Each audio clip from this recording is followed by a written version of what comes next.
Hey guys, in today's video we're gonna tell you about our best tips and hacks on how we save money when we travel. There are 4 key areas which you need to keep an eye out for. Number 1 is of course the accommodation. Number 2 is the food. Number 3 is the transportation. And number 4 is the activities. Let's break down each one of these. The first point where you can save money is booking the right place to stay.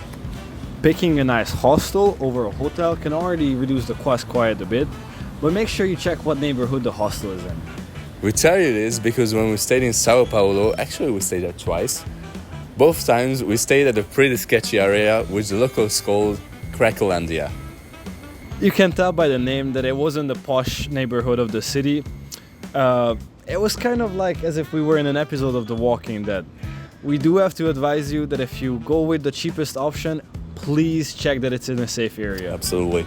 If you plan on being in one place for a long time, some places will let you stay for free if you do some volunteer work for them. But not all hostels offer this, but you can definitely find something if you ask around. This brings us to the second point, the food. Another good reason to stay in a hostel is that they usually have a kitchen. It differs how well equipped it is, but if you look beforehand, you can find one with a good one. Since dining out every day can eat through your budget quite quickly, we recommend that you cook for yourself. Even if you do it only a couple times, you will still see the difference in the money that you will save. Cooking can reduce the money spent on food by a lot, so if you do it right, you can use this money on other activities or visiting other places. The third part of traveling that costs a lot is the transportation. Unless you're walking everywhere, which let's be honest, no one wants to do, you're going to have to spend a bit of money to get around. If you already know which cities you want to visit, you can use Kiwi.com's NOMAD mode. It's a very handy tool which lets you connect multiple destinations without having to figure out each flight for yourself, which ends up saving a lot of money for you. And in case you want to visit a city which doesn't have an airport, we recommend that you take a long distance bus. It's very comfortable and you end up saving money by not having to rent a car.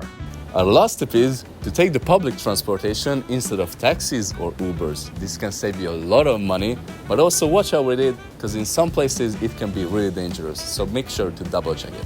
The last section is about activities. This will depend on what you like to do, but some of the best activities that you can do for completely free or for very little money are visiting landmarks. Many cities around the world offer free walking tours, which are an excellent way to enjoy the city in their full beauty. These tours are usually guided by local guides, so you will know everything about the city. Or visit some markets. Visiting local food or flea markets is also a good option.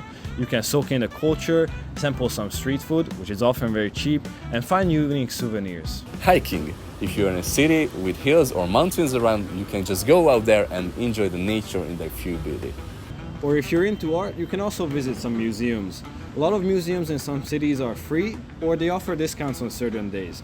Also, being a student is a really good thing because you get discounts in most places, so make sure to bring your student ID with you. Lastly, you can find some festivals or street performers. You can check the city's calendar if they have any events going on. Maybe they have some cultural event or something like that. And you can also walk around the city at popular tourist spots and find some street performers, which is also very entertaining. And finally, we have a bonus tip for you. Pack light to avoid any unnecessary baggage fees. Especially if you are traveling on a budget, having a well-packed carry-on instead of a checked luggage can save you a lot of money. Having less to lug around can save you a lot of hassle and can make your travel more enjoyable. If you need any tips on how to travel with only a carry-on, check out our video that we made previously on this topic.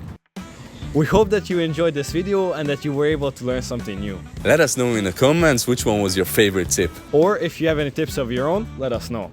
See ya in the next one. Bye-bye.